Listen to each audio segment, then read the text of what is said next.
კიევში პოლიტიკური დაპირისპირება პიკს აღწევს. ვიქტორ იუშენკომ იულია წიმოშენკოს სამართლებრივი და დემოკრატიული ღირებულებების უპატივცემულობაში დაადანაშაულა. საგანგებო პრესკონფერენციაზე უკრაინის მოქმედმა პრეზიდენტმა ღიად განაცხადა, რომ პრემიერ-მინისტრისთვის ტერიტორიული მთლიანობის დაცვის საკითხი მნიშვნელოვანი არ არის. არგუმენტად იუშენკოს ის ფაქტი მოხავს, რომ ტიმოშენკოს საქართველოში არსებულ პოლიტიკურ ვითარებაზე დღემდე საკუთარი პოზიცია საერთოდ არ დაუფიქსირებია. არჩევნებამდე 4 დღით ადრე ვიქტორ იუშენკომ მოსახლეობას სწორი არჩევანის გაკეთებისკენაც მოუწოდა. პრეზიდენტმა არც გაყალბების შესაძლებლობა გამორიცხა, ელექტორატს პრორუსულ და პროდასავლურ ფასეულობებს შორის სწორი არჩევანის გაკეთებას თხოვა.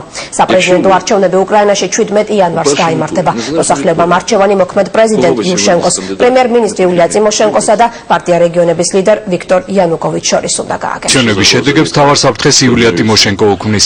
დარწმუნებული ვარ, ის მზადაა მოისყიდოს სოციალური სამსახურები, რათა გავლენა იქონიოს არჩევნების შედეგებზე. ეს არის ადამიანი, რომელიც არ აფასებს კანონს, არც დემოკრატიას და არც ამომრჩევლის უზენაესნებას.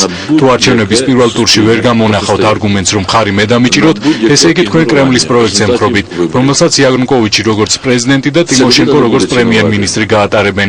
ახლა მთავარი პოლიტიკურ ფასეულობებს, ანუ პრორუსულ და პროევროპულ კურსს შორის არჩევანის გაკეთება. სავარაუდოდ დღეს უნდა გაერკვეს მისცემენ თუ არა ქართულ დელეგაციას უკრაინის საპრეზიდენტო არჩევნებზე დაკვირვების უფლებას. ადგილობრივი სასამართლო გადაწყვეტილებას რამდენიმე საათში გამოიტანს. 2000-მდე ქართულ დამყურებელს უკრაინის ცესკომ რეგისტრაციაში გატარებაზე უარი უთხრა, რის შემდეგაც საარჩევნო ადმინისტრაციის გადაწყვეტილება იუშენკოსა და წიმოშენკოს ოფიციალურმა წარმომადგენლებმა გაასაჩივრეს. უკრაინის ცენტრალური საარჩევნო კომისიის მიერ დასახელებულ არგუმენტებს ქართული დელეგაციაც უსაფუძვლოდ მიიჩნევს და იმედს გამოთქვამს, რომ სასამართლო ქართველებს სადამყურებლო მისიას აღუდგენს.